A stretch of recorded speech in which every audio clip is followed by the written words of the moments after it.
अस्सलाम वालेकुम ऑल। उम्मीद है कि आप सब लोग ठीक होंगे। मैं आप लोगों की खिदमत में हाज़िर हुआ हूँ फिर से एक और वीडियो के साथ। जैसे कि मैंने आप लोगों को कल लाइव स्ट्रीम में बताया था कि हम अब स्टार्ट करने जा रहे हैं मैथमेटिक्स पार्ट 1 की लेक्चर सीरीज़। अक्सर बच्चे कह रहे थे कि सर उसके बारे में भी कुछ करवा दें, मैथमेटिक्स में वैसे भी थोड़ा इशू आ रहे थे। तो ये इसमें सिलेक्टिव चैप्टर्स करेंगे हम इस सीरीज़ में, यानी कि लाजमी नहीं है कि सारे ही करें। अगर सारे भी किए तो कुछ चैप्टर्स में से थोड़ी सी चीज़ें करेंगे। ये मैं एक पहले क्लियर कर दूं ये बात कि जो चीज़ें मैं यहाँ पे करवा रहा हूँगा, मैं सिर्फ ये नहीं कहूँगा कि ये ही करें, ये ही इम्पोर्टेंट है, ऐसा कुछ नहीं है। मैं सिर्फ कुछ कॉन्सेप्ट्स करवा रहा हूँ जो प्रीवियस पेपर्स में आते रहे हैं, जो एकेडमीज टेस्ट अपने करवाती हैं, उनमें वो अक्सर उसी कॉन्सेप्ट पे बार बार काम करवा रहे होते हैं। हो सकता है कि उसमें से कोई भी क्वेश्चन ना आ रहा हो। जैसे जी वाले जो हैं, जैसे कि वो कम्प्लेक्स नंबर्स का कॉन्जुगेट लेना, आर्ग्यूमेंट लेना, हमने इनकी बहुत प्रैक्टिस की थी, लेकिन पेपर में मेरे ख्याल में एक भी नहीं आया था इसमें से क्वेश्चन। तो इसका ये मतलब नहीं था कि मैं अकेडमी वालों का जाके गला पकड़ देता कि भैया आपने तो हमें करवाते रहे, टाइम वेस्ट करवाया, बाद में ये चीज़ नहीं। तो ये डिपेंड करता है, एग्जामिनर की मर्जी होती है, वो कहीं से भी दे सकता है। लेकिन कोई किसी भी चीज़ का ना नुकसान नहीं होता, हर चीज़ का कहीं ना कहीं कोई ना कोई बेनिफिट ज़रूर होता है। तो अगर ये आपको इस टेस्ट में ये चीज़ें काम नहीं आएंगी, तो हो सकता है नेक्स्ट का अगर कोई टेस्ट दे रहा है तो उसमें काम आ जाएगी, कोई और टेस्ट दे रहे हो तो वहाँ पे जाके काम आ जाए। तो यानी कि ये एक ऐसा लेक्चर मैंने कंपाइल किया हुआ है जो ऑलराउंडर है, जो हर किस्म के टेस्ट की प्रिपरेशन के लिए इस्तेमाल हो सकता है। ताकि आप वीडियो देखेंगे तो आपको थोड़ा थोड़ा अंदाज़ा होता जाएगा। सबसे पहले हम स्टार्ट कर रहे हैं चैप्टर 1 नंबर सिस्टम। अब नंबर सिस्टम की ना दो टाइप्स हैं, बेसिक दो टाइप्स हैं। रियल नंबर्स होते हैं, कम्प्लेक्स नंबर्स होते हैं, ठीक है। अब रियल नंबर्स की फर्दर दो टाइप्स हैं, उसमें रैशनल नंबर्स आ जाते हैं, इर्रेशनल नंबर्स आ जाते हैं। मैं सिर्फ हल्का इंट्रोडक्शन दे रहा हूँ, डेफिनेशन के तौर पे हम सिर्फ कर रहे हैं। ये जो चीज़ अभी मैं करवा रहा हूँ इसमें से एमसीक्यूज़ नहीं आता, मे भी कहीं आ भी जाए तो 10-12 साल में शायद एक आधी दफ़ा आ जाए, लेकिन इसमें से नस्ट में शायद आ भी जाए। रैशनल नंबर्स क्या है जी? एनी होल नंबर, फ्रैक्शन और decimal that ends or repeats, जो ख़त्म हो या रिपीट होता रहे, यानी कि जैसे टर्मिनेटिंग डेसिमल के केस है जिसमें रिपीट होता रहता है। और इरेशनल नंबर्स कौन से हैं? Any number that can not be turned into a fraction, या फिर सिंपली क्या दें, नॉन टर्मिनेटिंग डेसिमल, ठीक है। अब जैसे पाई की वैल्यू जो है, सिंपल पाई की वैल्यू देखा जाए 3.14 समथिंग अगर आप लेके चलें उसे, और वो चलती जाती है, इस तरह चलती जाती है तो वो इरेशनल नंबर हो जाएगा। जबकि उससे हमने अगर फ्रैक्शन फॉर्म वाली उसकी फ्रैक्शन फॉर्म ले लें पाई की ही 22/7, तो वो रैशनल नंबर में आ जाता है। अब आ जाते हैं कम्प्लेक्स नंबर पे। कम्प्लेक्स नंबर की ना तीन फॉर्म्स हैं। एक तो है जनरल फॉर्म, जिसे रेक्टेंगुलर फॉर्म कहते हैं। सिंपल क्या होता है कि जी इक्वल टू होता है ए प्लस आई बी, जिसमें ए जो है रियल पार्ट है और बी जो आई बी जो है इमेजिनरी पार्ट होता है, ठीक है। रियल नंबर होता है और इमेजिनरी नंबर होता है। उसके बाद इसी की पोलर फॉर्म जो है वो है z is equal to r cos theta plus i sign theta. उसके बाद इसी की एक्सपोनेंशियल फॉर्म जो है वो है z is equal to r identity की पावर जो है आई थीटा। देखते हैं आगे यहाँ कहाँ कहाँ पे ये कैसे चेंज हो रहे हैं, किस तरह बनते हैं। तो पहले तो कर लेते हैं different operations on complex numbers. Suppose कर लिया कि दो कम्प्लेक्स नंबर है मेरे पास, जी1 का नाम दे दिया एक और एक को दे दिया जी2 का नाम। जी1 है z equal to a plus i b, and जी2 जो है वो है c plus i d. Iota है वैसे, ये आई मैं जिससे आई पढ़ रहा हूँ इस वक्त, ये आयोटा ही पढ़ते हैं आगे जाके।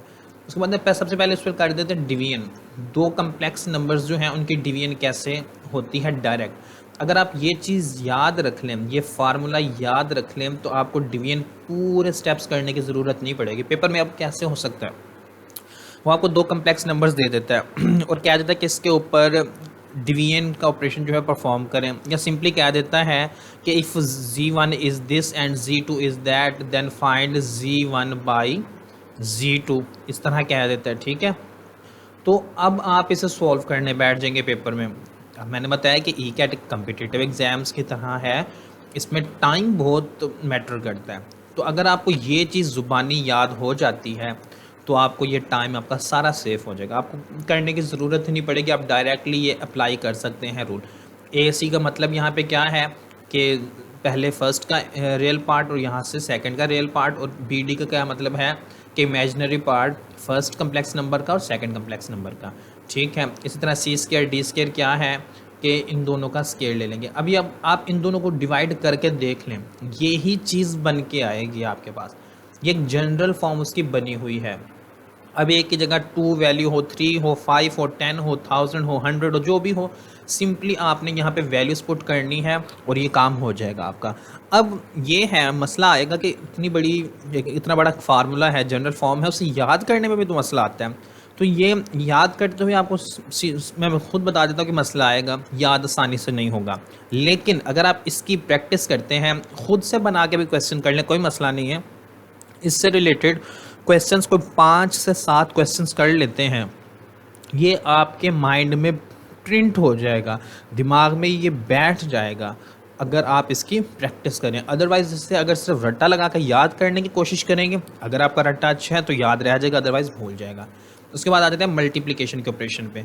तो जब भी दो नंबर्स जो हों, कम्प्लेक्स नंबर्स, उन्हें मल्टीप्लाई करें तो उसकी जनरल फॉर्म ये बन रही होती है, यानी a c minus b d plus iota into a d plus b c. ये जनरल फॉर्म याद कर लें, आपको डायरेक्ट आपका आंसर मिल जाएगा और टाइम सेविंग भी हो जाएगी। उसके बाद आ जाते हैं एडिशन पे। तो एडिशन वैसे तो मुश्किल होगी भी नहीं, लेकिन उसकी भी जनरल फॉर्म बना दी है, ए प्लस सी और आयोटा बी प्लस डी, यानी कि इमेजिनरी पार्ट इमेजिनरी के साथ ऐड हो रहा है और जो रियल पार्ट है वो रियल के साथ ऐड हो रहा है। इसी तरह सब्ट्रैक्शन के केस में भी यही होगा, रियल पार्ट में से रियल पार्ट माइनस होगा और इमेजिनरी में से इमेजिनरी पार्ट माइनस हो रहा होगा और आयोटा साथ आ जाएगा सेकंड वाले के साथ। अब आ जाता है इन्वर्स ऑफ अ नंबर। अब आपने इन्वर्स लेना है किसी कम्प्लेक्स नंबर का, तो आपको ये डायरेक्ट फार्मूला अगर याद हो तो बहुत आसान है, टाइम बच जाएगा, काम ज़्यादा, मेहनत ज़्यादा नहीं करनी पड़ेगी उस केस में आपको।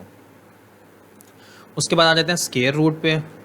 स्क्वायर रूट के लिए थोड़ा सा देखो ना, देखने में रॉकेट साइंस लग रही है ये, तो इस फार्मूले की मदद से आप डायरेक्टली स्क्वायर रूट भी फाइंड कर सकते हैं। स्क्वायर रूट से रिलेटेड क्वेश्चंस कोई ख़ास आते नहीं हैं, एनी टीम में अगर आते हो तो मुझे कोई अंदाज़ा नहीं है इसके बारे में, अदरवाइज़ एटलीस्ट ई कैट में तो मैंने ऐसा कोई क्वेश्चन नहीं देखा, लेकिन स्टिल तैयारी तो होनी चाहिए आप लोगों की। तो एक और चीज़ यहाँ पे मैं बता दूँ, बी और बी का जो मॉड है ये सेम ही आया करेगा, तो इस पार्ट को वैसे स्किप कर दें, यानी आयोटा तो रहेगा, आयोटा नहीं ख़त्म करना, इसमें साथ आ गया वो, आयोटा को छोड़ देना साथ।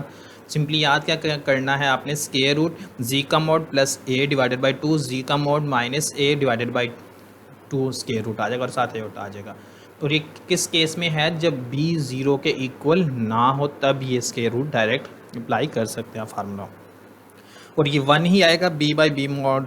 तो इसे करें या ना करें फ़र्क नहीं पड़ेगा, लिखें ठीक है, ना लिखें फ़र्क नहीं पड़ता, लेकिन मैंने लिख दिया है क्योंकि जो बेसिक फार्मूला जनरल फॉर्म है उसमें लिखा हुआ है, तो अगर ये उड़ा भी देंगे तो फ़र्क नहीं पड़ता।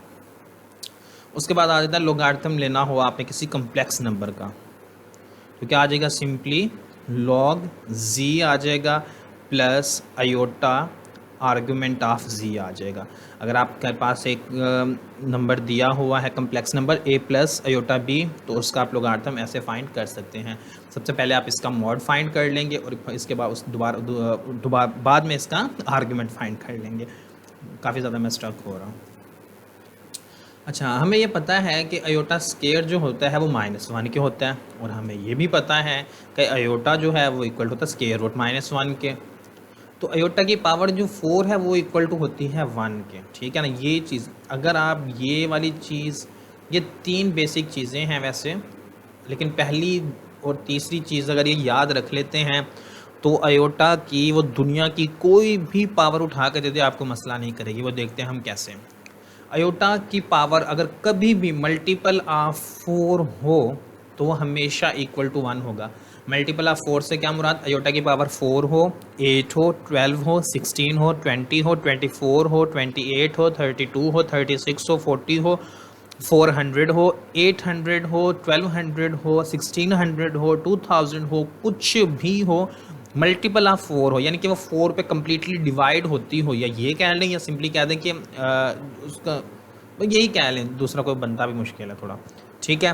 तो हमेशा आंसर 1 के इक्वल ही आएगा। अब मैं आपसे पेपर में पूछ लेता हूँ क्वेश्चन कि जी अयोटा है, अयोटा की पावर है 2 0 0 0 0 इक्वल टू क्वेश्चन मार्क। अब इस तरह की चीज़ को देख के सबसे पहले होश उड़ जाते हैं कि यार हम अयोटा को 2000 टाइम कैसे करेंगे। कुछ भी नहीं करना आपने, सिंपली इस पावर को 4 पे डिवाइड करें। अगर ये कम्प्लीटली डिवाइड हो जाता है तो आपको पता चल जाएगा कि क्या आता है इसमें, 5000 आ जाता है इस केस में, ठीक है।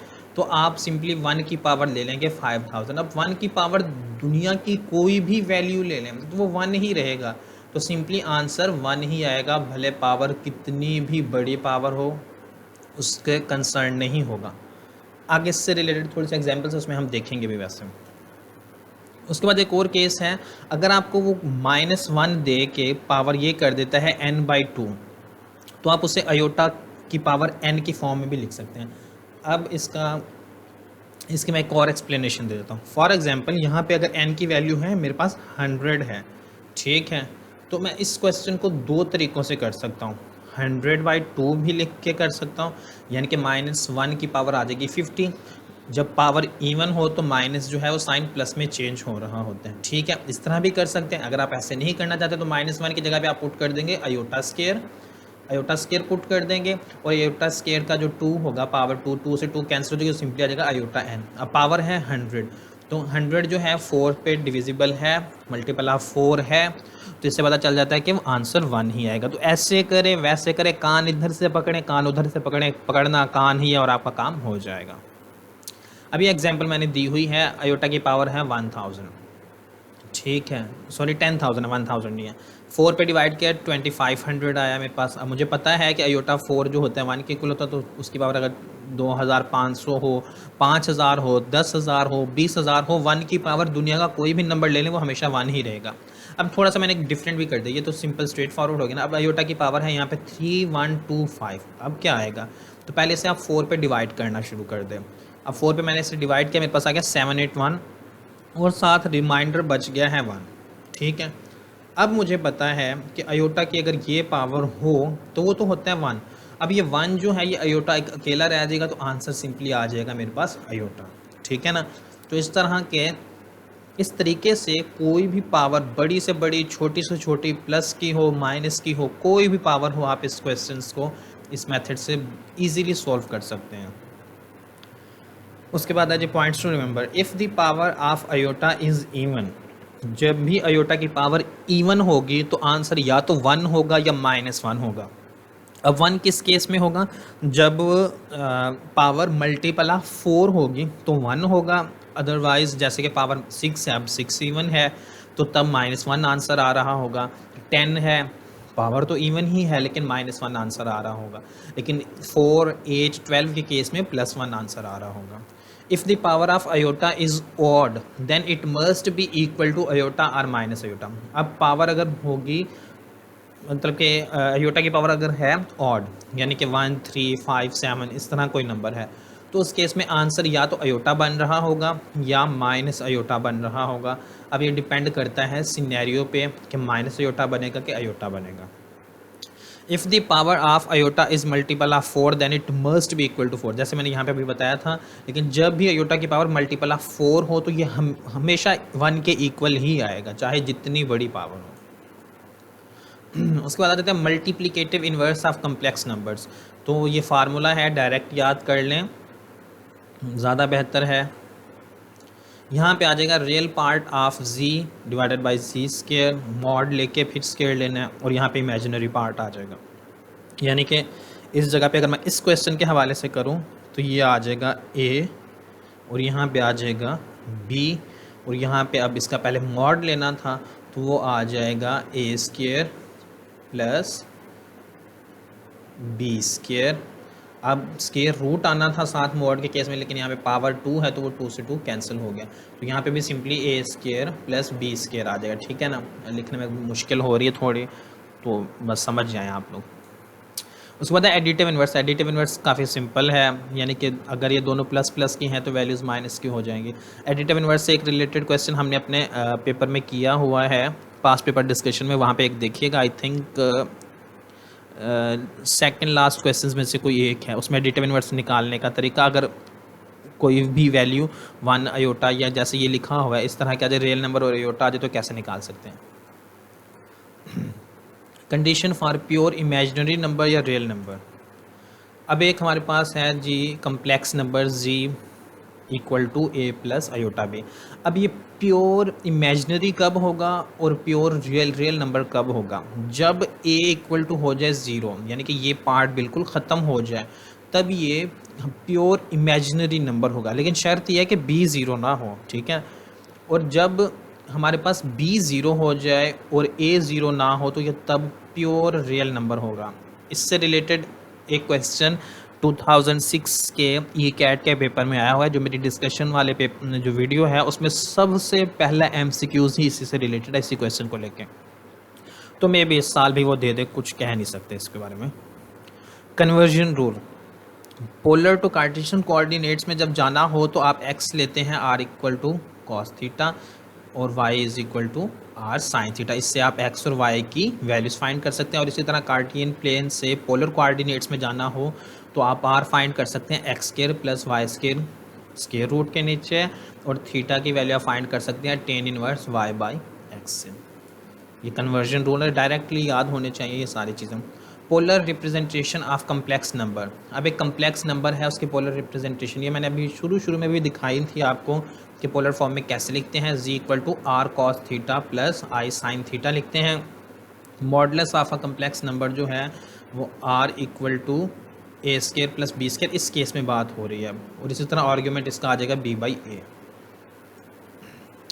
प्रोडक्ट इन पोलर फॉर्म, अब जब प्रोडक्ट लेते हैं पोलर फॉर्म में तो ये डायरेक्ट ये आपको चीज़ याद होनी चाहिए, आपको ये नहीं करना, ये आपका कंसर्न नहीं होगा अगर आपको ये याद होता है। याद रखिएगा कि जब भी पोलर फॉर्म में दो कम्प्लेक्स नंबर्स जो हैं मल्टीप्लाई हो रहे होते हैं तो उनकी जो आर की वैल्यू जो होगी वो आपस में सिंपली मल्टीप्लाई होगी, और जो उनके एंगल्स होंगे कॉस का एंगल कॉस में ऐड हो जाएगा और साइन का एंगल साइन में ऐड हो जाएगा। यानी कि यहाँ पे अगर 10 होता और यहाँ पे 20 होता तो हमारे पास 20 होता तो यहाँ पे आ जाता सिंपली 10 प्लस 20, ठीक है। इस तरह सिंपली एंगल ऐड होंगे और R1 मल्टीप्लाई हो रहा होगा R2 से।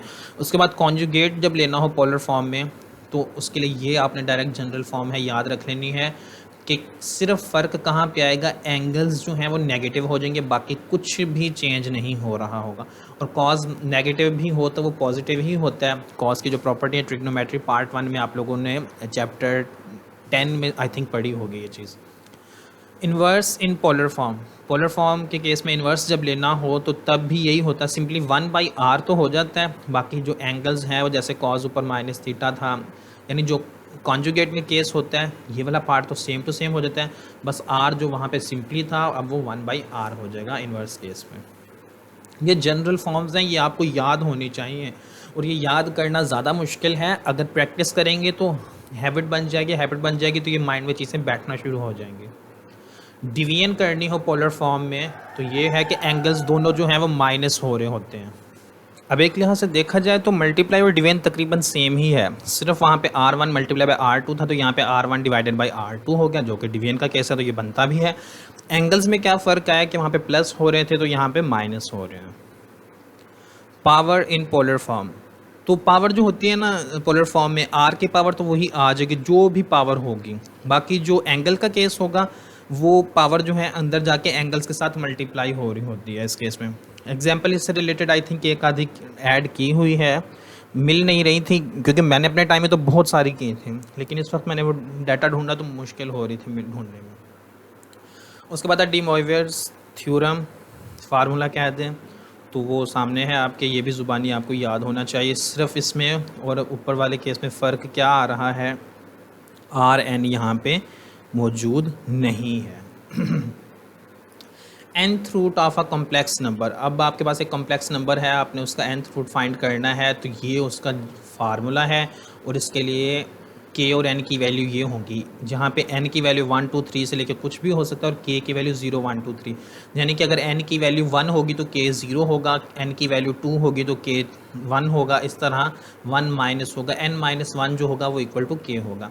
अब यहाँ पे क्वेश्चन मैंने दिया भी हुआ है ताकि ये साथ ही प्रैक्टिस हो जाए।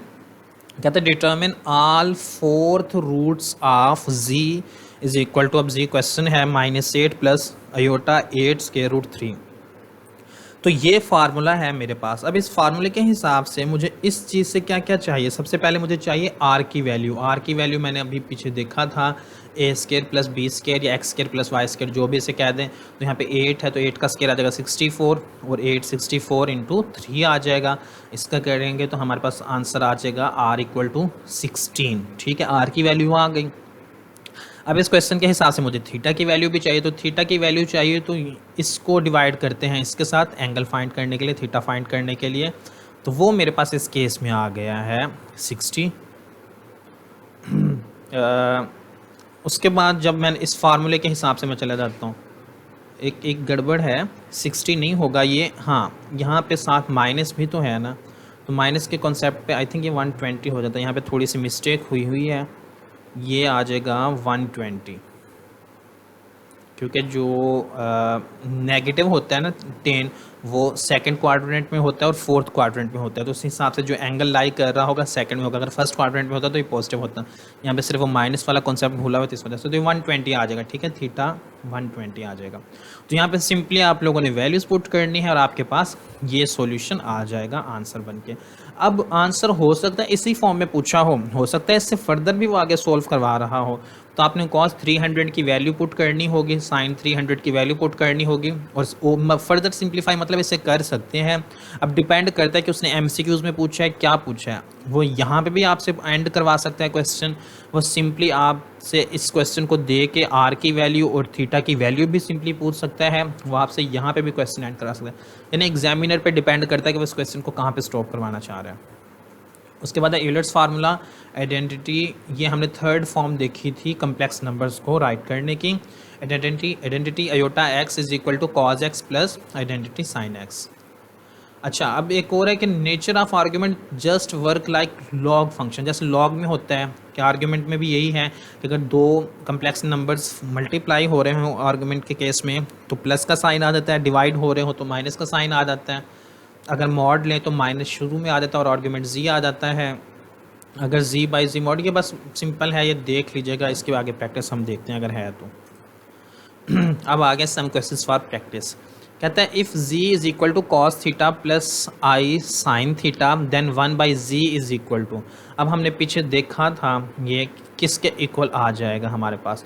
अब हम दोबारा पीछे थोड़ा सा चले जाते हैं ताकि वहाँ से एक दफ़ा रिवीजन हो जाए हमारी एक लिहाज से ना, काफ़ी पीछे रह गया ये थोड़ा डिफरेंट है। चलो वापस चलते हैं, उसी को देखते हैं। वैसे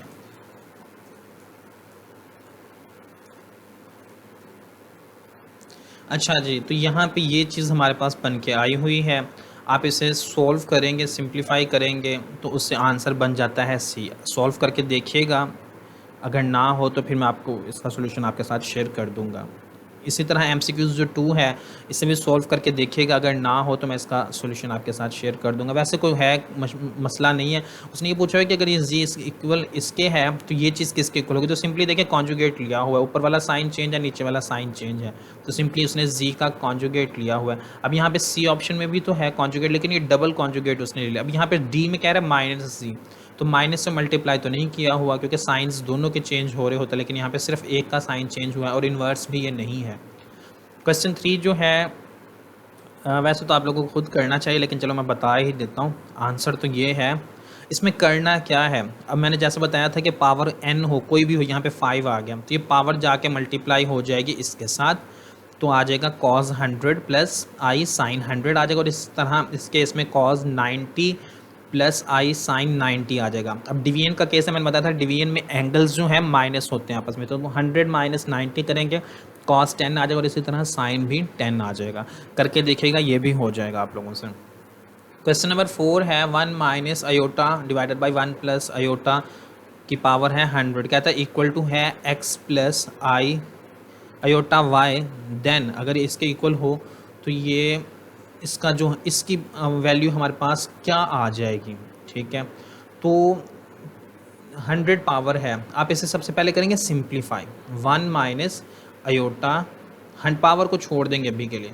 ठीक है, 1 प्लस अयोटा, मुझे वाइट बोर्ड यूज़ वैसे करना चाहिए, अब काफ़ी मसला आता है इसमें करने में ऐसे, तो यहाँ पे भी आ जाएगा 1 minus iota divided by 1 minus iota. इसे जब सॉल्व करेंगे ना तो आपके पास जो वैल्यू बन के आएगी उससे आपको पता चलेगा कि इसका सोल्यूशन क्या हो सकता है। ठीक है, तो यहाँ पे 1 प्लस अयोटा 1 माइनस अयोटा को अगर मैं सॉल्व करता हूँ तो ये मेरे पास आंसर बन के आ जाएगा 2, तो डिनोमिनेटर में तो आ गया 2। ऊपर जब मैं ऐसे दोनों माइनस किया तो स्क्वायर रूट ले लूँगा तो ये आ जाएगा तकरीबन -2 अयोटा, आई थिंक आ जाएगा कुछ इस तरह करके। ठीक है, तो ये हमारे पास आ जाएगा माइनस अयोटा, तो माइनस अयोटा की पावर अब हो जाएगी 100। जब माइनस अयोटा की पावर 100 लेंगे तो हमारे पास आंसर आ रहा होगा 1।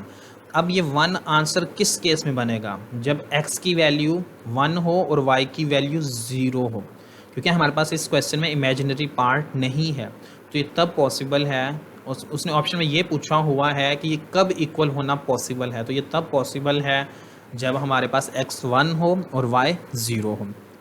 If n is any positive integer then value of iota 4n plus 1 minus iota 4n minus 1 divided by 2, तो इसके पूछ रहा है वैल्यू क्या। अब आप कोई भी पॉजिटिव इंटीजर पुट करके देख लें, फॉर एग्जांपल मैं 1 करके देखता हूँ तो मेरे पास आ जाएगा अयोटा की पावर 5 और साथ आ जाएगा माइनस अयोटा की पावर 3 आ जाएगा। ठीक है, डिवाइडेड बाई है 2। अब अयोटा की पावर 5 को मैं फर्दर सिंप्लीफाई करता हूँ तो ये मेरे पास आ जाएगा, मुझे पता है अयोटा 4 जो होता है वो 1 होता है, तो सिंपली अयोटा आ जाएगा।